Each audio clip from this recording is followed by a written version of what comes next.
بسم اللہ الرحمن الرحیم الحمدللہ رب العالمین والصلاة والسلام علی سید الانبیاء والمرسلین وعلی آلہ واصحابہ اجمعین اما بعد فعن ابن عباس رضی اللہ تعالی عنہ قال قال رسول اللہ صلی اللہ علیہ وسلم فرض رسول اللہ صلی اللہ علیہ وسلم صدقۃ الفطر طہرا للصیام من اللغو والرفث وطعمۃ للمساکین او کما قال رسول اللہ صلی اللہ علیہ وسلم۔ محترم بزرگوں اور عزیز ساتھیوں، رمضان المبارک کا مہینہ جس طریقے سے ہمارے اوپر سایہ فگن تھا، اب وہ ہم سے رخصت ہونے والا ہے۔ کچھ ایام اس کے رہ گئے ہیں۔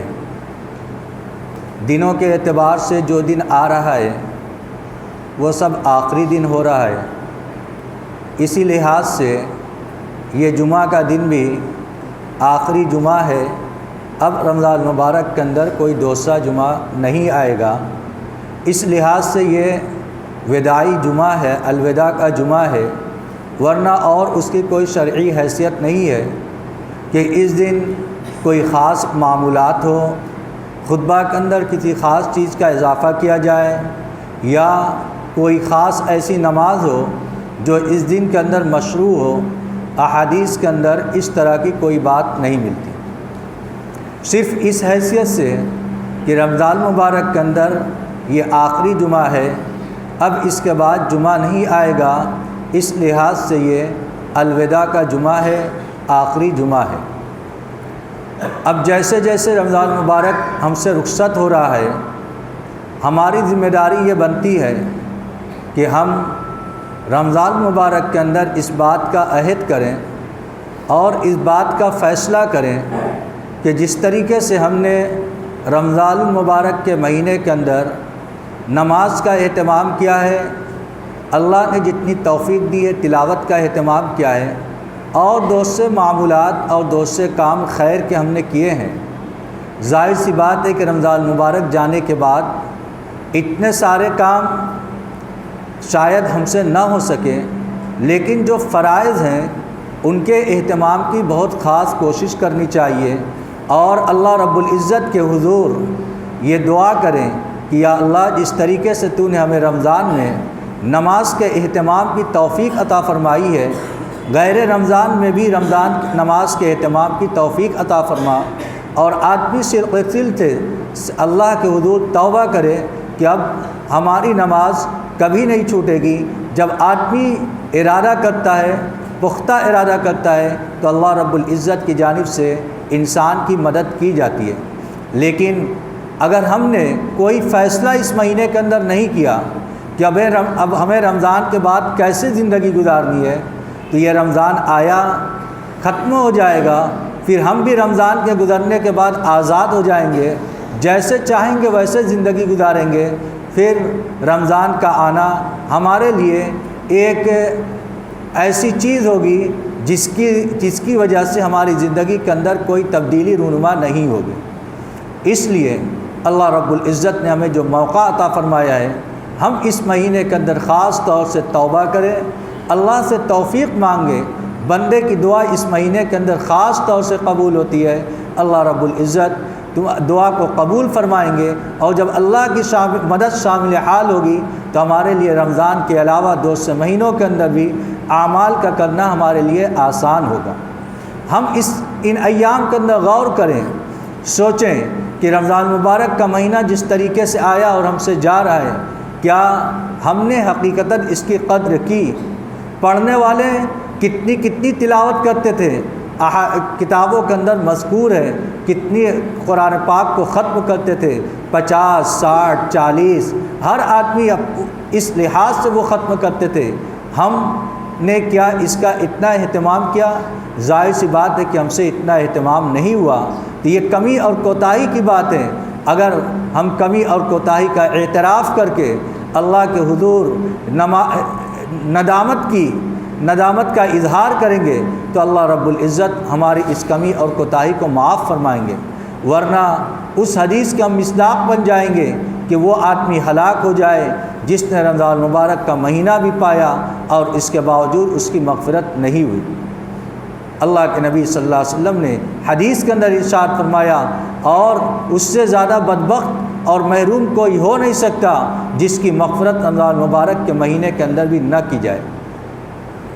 اس لیے ہم نے جو عمل کیا ہے، نماز کا ہے، روزہ کا ہے، زکوٰۃ کا ہے، نفلی کچھ کام ہے، اس کے اندر جیسا کرنا چاہیے ویسا ہم سے نہیں ہوا، یقیناً اس کے اندر کمی ہے، کوتاہی ہے۔ اس کمی اور کوتاہی کا تدارک اور اس کی تلافی اسی صورت میں ہو سکتی ہے جب ہم اللہ کے حضور توبہ اور استغفار کریں اور یہ سوچیں کہ یہ عمل جیسا ہمیں کرنا چاہیے تھا ویسا نہیں کیا، اور آئندہ کے لیے ہم کچھ فیصلے کریں۔ ورنہ ہوتا یہ ہے کہ جیسے ہی رمضان مبارک کا مہینہ گزرتا ہے، سب سے پہلے ہماری نمازیں ضائع ہونا شروع ہو جاتی ہیں۔ نماز یہ اللہ کے فرائض میں سے ایک اہم فریضہ ہے۔ اللہ کے نبی صلی اللہ علیہ وسلم کی کسی حالت کے اندر نماز نہیں چھوٹی۔ آپ علیہ الصلوۃ والسلام نے نماز کا تاکیدی حکم فرمایا ہے،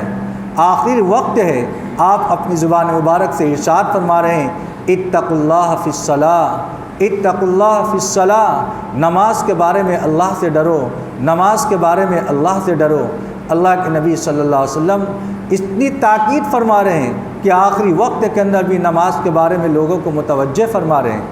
آپ خود نہیں چل پا رہے ہیں، دو آدمیوں کے سہارے سے مسجد کے اندر تشریف لے جاتے ہیں۔ نماز کا اتنا اہتمام اللہ کے نبی صلی اللہ علیہ وسلم کی زندگی کے اندر تھا۔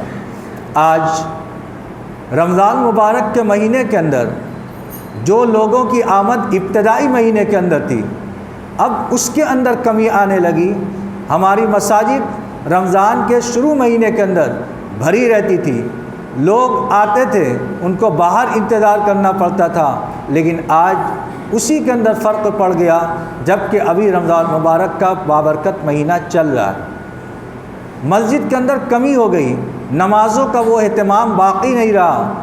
آخر لوگ وہی ہیں، لیکن جب ہم دل سے سوچیں گے اور دل سے اس بات کا فیصلہ کریں گے کہ نماز یہ اللہ کی جانب سے فرض کی جانے والی ایک اہم عبادت ہے جو ہمیں ہر حال میں ادا کرنا ہے، تو پھر اس کے بعد آدمی کے لیے عمل کا کرنا آسان ہوگا۔ اس لیے رمضان مبارک کے مہینے سے فیضیاب ہونے کی صورت یہ ہے کہ آدمی اپنی زندگی کے اندر کچھ تبدیلی لانے کا فیصلہ کرے کہ ہم اب اپنی زندگی کے اندر تبدیلی لا کر رہیں گے، اور اس کے اندر سب سے اہم چیز نماز کا اہتمام۔ ہم جہاں کہیں بھی ہو، ہر جگہ مسجد موجود رہتی ہے، آدمی اس جگہ پر نماز کے وقت کے اندر مسجد کے اندر جا کر نماز کا اہتمام کر سکتا ہے۔ اگر نماز چھوٹ جائے تو شیطان انسان کو بہکاتا ہے۔ ہم فوراً یہ کوشش کریں کہ اگر ہم مسجد کے اندر نہیں جا کر پڑھ سکے تو اسی وقت فوراً گھر کے اندر پڑھیں، ورنہ اگر ایک وقت کی نماز فوت ہو جائے گی، چھوٹ جائے گی، تو پھر اس کے بعد آدمی کہے گا کہ اب کل سے شروع کریں گے، کل سے شروع کریں گے، پھر کہتے کہتے اس کو توفیق نہیں ہوگی نماز کے پڑھنے کی، اور جب عملاً شروع کر دے گا تو آدمی نماز کا اہتمام کرتا رہے گا۔ اس لیے اس مہینے کے اندر اس کا خاص اہتمام۔ قرآن پاک کی تلاوت جتنی رمضان کے اندر کی ہے، غیر رمضان کے اندر شاید اتنی نہ کر سکیں، لیکن کچھ نہ کچھ قرآن پاک کی تلاوت کا اہتمام ہونا چاہیے۔ ہم روزانہ یہ سوچیں کہ ہماری ذمہ داری ہے کہ ہم قرآن پاک کی تلاوت کا اہتمام کریں، آدھا پارہ، ایک پارہ، کچھ نہ کچھ قرآن پاک کی تلاوت کریں۔ اس کے ذریعے سے آدمی کے دل کا زنگ دھل جاتا ہے۔ قرآن پاک کے اندر اللہ رب العزت نے وہ تاثیر رکھی ہے کہ اس کے ذریعے سے دلوں کی صفائی ہوتی ہے اور دل کا زنگ دھل جاتا ہے۔ اس وجہ سے قرآن پاک کی تلاوت کا اہتمام کریں، ذکر کا اہتمام کریں، اور دوسرے نیک کام کا اہتمام کریں، تاکہ روزے کا جو مقصد ہے، یا ایھا الذین آمنوا کتب علیکم الصیام کما کتب علی الذین من قبلکم لعلکم تتقون، اے ایمان والو، تم پر روزہ اس لیے فرض کیا گیا ہے تاکہ تم متقی بن جاؤ، تمہاری زندگی کے اندر تقوی والی صفت آ جائے، تو یہ مقصد اسی وقت حاصل ہوگا جب ہم رمضان کے گزرنے کے بعد بھی اس کے اوپر باقی رہیں، اور اگر اس کے اندر ہم باقی نہیں رہے بلکہ اسی طریقے سے آزاد ہو گئے، ہماری نماز بھی چھوٹ رہی ہے، ہم سے گناہوں کا صدور بھی ہو رہا ہے اور اپنے آپ کو گناہوں سے ہم نہیں بچا پا رہے ہیں، تو پھر رمضان آیا چلا جائے گا، آگے بھی آئے گا چلا جائے گا، لیکن ہماری اپنی زندگی کے اندر کوئی تبدیلی اور کوئی فائدہ نظر نہیں آئے گا۔ دوسری چیز جو خاص طور سے متعلق ہے رمضان کے آخری عشاء اور عید کے پہلے سے، اس کے اندر ہے ایک حکم صدقہ فطر کا۔ صدقہ فطر یہ واجب ہے اور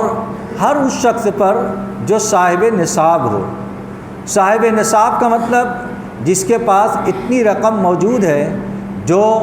جس کے ذریعے اس کے اوپر زکوٰۃ واجب ہوتی ہے، اور اس چاندی کے اعتبار سے اس کی رقم الگ ہے، سونے کے اعتبار سے اس کی رقم الگ ہے، لیکن آج کے اس دور کے اندر اگر کیش کے حساب سے دیکھیں تو 600-12.5 گرام چاندی کی قیمت جو بنتی ہے تقریباً 35 سے 40 ہزار کے آس پاس۔ جو آدمی اتنی مالیت کا مالک ہوگا اس کے اوپر زکوٰۃ فرض ہو جائے گی۔ جس کے اوپر زکوٰۃ فرض ہے اس کے اوپر صدقہ فطر بھی واجب ہے۔ صدقہ فطر اور زکوٰۃ کے اندر تھوڑا فرق ہے۔ زکوٰۃ جس کے اوپر فرض ہوتی ہے وہ جس مال کا مالک ہوتا ہے وہ مال بڑھنے والا ہونا چاہیے، یعنی اس کو تجارت کے اندر لگایا جائے اور اس کے ذریعے سے اس کی آمدنی ہو رہی ہو۔ مثلا سونا اور چاندی شریعت کے اندر اس کو مال نامی قرار دیا گیا ہے، یعنی یہ ایسی چیز ہے جو آدمی کو مال کو برابر بڑھاتا رہتا ہے۔ یہ ہمارے یہاں کی مجبوری ہے کہ ہم نے اس کو زیورات کی شکل کے اندر منجمد کر رکھا ہے، ایک جگہ بند کر دیا ہے، ورنہ اس کے ذریعے سے آدمی تجارت کرتا رہتا ہے، سونے اور چاندی کے ذریعے سے آدمی کو ترقی ہوتی رہتی ہے۔ اسی طریقے سے کیش، روپیے، پیسے یہ وہ چیز ہے جس کو آدمی کاروبار کے اندر لگاتا ہے اور اس کے ذریعے سے بڑھتا رہتا ہے مال، اس کو مال نامی کہتے ہیں۔ تو زکوٰۃ کے اندر جس مال کا مالک ہونا ضروری ہے وہ مال نامی ہونا چاہیے، یعنی جس کو آدمی لگائے تو وہ بڑھتا رہے، تجارت کے اندر بڑھتا رہے۔ لیکن صدقہ فطر کے اندر مال نامی ہونا شرط نہیں ہے، بلکہ جو آدمی صرف اتنی مالیت کا مالک ہے اس کے اوپر صدقہ فطر واجب ہے۔ مثلا اس کی ضرورت اصلی سے زیادہ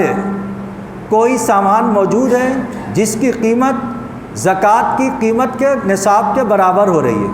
مثلا ایک آدمی کے پاس ایک گاڑی ہے جس سے اس کی ضرورت پوری ہو رہی ہے، اب دوسری گاڑی اس کی ضرورت اصلیہ سے زائد ہے۔ اب ایک آدمی کے پاس 2 گاڑی ہے تو ایک گاڑی تو اس کی ضرورت کے اندر آئے گی، دوسری گاڑی ضرورت سے زائد کے اندر آئے گی۔ لہذا اگر کوئی شخص غریب ہے، وہ اپنے آپ کو غریب کہتا ہے، لیکن اس کے پاس 2 گاڑی موجود ہے تو ایک گاڑی اس کے استعمال کی ہوئی جو اس کی ضرورت کے اندر آئے گا اور دوسری گاڑی اس کی ضرورت سے زائد ہے۔ اب اگر اس کے پاس مال وغیرہ موجود نہیں ہے لیکن چونکہ دوسری گاڑی موجود ہے جو ضرورت اصلیہ سے زائد ہے، لہذا اس کے اوپر اگرچہ زکوٰۃ واجب نہیں ہوگی لیکن صدقہ فطر اس کے اوپر واجب ہوگا، اس کو صدقہ فطر ادا کرنا ہوگا۔ ایک آدمی کے پاس موبائل ہے، قیمتی موبائل ہے، وہ اپنے استعمال کے اندر لیے ہوئے ہے، ایک دوسرا موبائل بھی ہے جو اس کی ضرورت سے زائد ہے، اب اگر اس کے پاس یہ موجود ہے تو اس کی بنیاد پر اس کے اوپر صدقہ فطر واجب ہوگا۔ اسی طریقے سے گھروں کے اندر بہت سے ایسے سامان اور کپڑے قیمتی موجود ہوتے ہیں جن کی قیمت اگر جوڑی جائے تو وہ زکوٰۃ کے نصاب کی قیمت کے برابر ہو جائیں گے، حالانکہ وہ مستعمل نہیں ہوتے، استعمال میں نہیں آتے، کبھی کبھار ان کا استعمال ہوتا ہے تو وہ استعمالی چیز نہیں ہوئے بلکہ استعمال سے زائد چیز ہوئی۔ اگر کسی کے پاس وہ ساری چیزیں موجود ہیں تو اس کے اوپر بھی صدقہ فطر واجب ہوگا۔ صدقہ فطر واجب کیوں ہے؟ اللہ کے نبی صلی اللہ علیہ وسلم نے حدیث پاک کے اندر اس کی علت بیان فرمائی ہے کہ صدقہ فطر کیوں واجب ہے، اور صدقہ فطر کے وجوب کی 2 وجہ ذکر فرمائی ہے کہ صدقہ فطر رمضان مبارک کے گزرنے کے بعد صدقہ فطر جو ادا کیا جاتا ہے یہ دو وجہ سے ہے۔ صدقہ فطر، صدقہ کے معنی صدقہ خیرات، فطر کے معنی عید کا روزہ جب ختم ہوتا ہے اور جب آدمی بغیر روزے کے رہتا ہے، جس دن روزہ صحیح نہیں ہوتا اس کو فطر کہتے ہیں، یوم الفطر یعنی عید کا دن۔ اسی طریقے سے عید کے دن کے آمد کی، عید کے دن کی خیرات، اس کو کہتے ہیں صدقہ فطر۔ صدقہ فطر اللہ کے نبی صلی اللہ علیہ وسلم نے کیوں فرض فرمایا، کیوں واجب فرمایا؟ حدیث کے اندر ارشاد فرمایا گیا، حضرت عبداللہ ابن عباس رضی اللہ تعالیٰ عنہ کہتے ہیں، فرض رسول اللہ صلی اللہ علیہ وسلم صدقۃ الفطر، اللہ کے رسول صلی اللہ علیہ وسلم نے صدقہ فطر واجب فرمایا، طہرا للصیام من اللغو والرفث۔ جو انسان رمضان مبارک کے مہینے کے اندر روزہ رکھا ہے، روزہ کے بہت سارے آداب ہیں۔ مثلا روزہ رکھنے کے بعد آدمی پورے جسم کا روزہ رکھتا ہے، کیونکہ قرآن پاک کے اندر ارشاد فرمایا گیا تم پر روزہ فرض کیا گیا، یعنی تمہارے پورے جسم کے اوپر روزہ فرض ہے۔ آنکھ سے لے کر پیر تک کے جتنے اعضاء ہیں سارے عضو کا روزہ ہے۔ ہو سکتا ہے بلکہ یقینی طور سے روزے کا جو ادب ہے وہ ہم سے ادا نہیں ہوا۔ آنکھ کی جو حفاظت کرنی چاہیے وہ آنکھ کی حفاظت نہیں ہو سکی، کان کی جو حفاظت کرنی چاہیے کان کی وہ حفاظت نہیں ہو سکی، زبان سے جو نہ بولنا چاہیے وہ بھی ہم نے زبان سے ادا کر دیا، حالانکہ وہ ساری چیزیں روزے کے آداب کے خلاف تھیں۔ تو اگر یہ ساری ایسی چیزیں ہیں جو روزے کے آداب کے خلاف تھیں اور اس کی بنیاد پر ہمارے روزے کے اندر خرابی آ جاتی ہے، کمی آ جاتی ہے۔ دیکھیے اللہ کے نبی صلی اللہ علیہ وسلم نے ہمارے اوپر اللہ رب العزت کا کتنا فضل فرمایا کہ اللہ رب العزت نے ہمارے روزے کے اندر جو ہماری بدعمالیوں کی وجہ سے کمی ہو گئی، کوتاہی ہو گئی، اس کی تلافی کی صورت بھی حدیث کے اندر ارشاد فرما دی کہ انسان ہے، ہو سکتا ہے روزہ رکھ کر اس کا جیسا حق ادا کرنا چاہیے ویسا حق ادا نہ کر سکا ہو، تو روزے کو پاک صاف کرنے کے لیے طہرا للصیام من اللغو، لغو باز سے، بیہودہ باز سے پاک صاف کرنے کے لیے اللہ کے نبی صلی اللہ علیہ وسلم نے روزے کو، یہ صدقہ فطر کو واجب قرار دیا کہ آدمی ہو سکتا ہے کہ وہ سارے کام جو روزے کے خلاف ہو اس کو بھی ادا کر دیا ہو، اس کی روزے کے آداب کے خلاف ہو، اس کی بنیاد پر ہمارے روزے کے اندر جو کمی آئی ہوگی اللہ رب العزت اس صدقہ فطر کے ذریعے سے ہمارے روزے کو پاک صاف کر دیں گے اور اس کمی کو ختم کر دیں گے۔ ایک مقصد تو یہ ہے۔ دوسرا مقصد جو حدیث پاک کے اندر ذکر فرمایا گیا وَطُعْمَةً لِلْمَسَاكِينِ، یعنی آدمی جو غریب اور غربا ہیں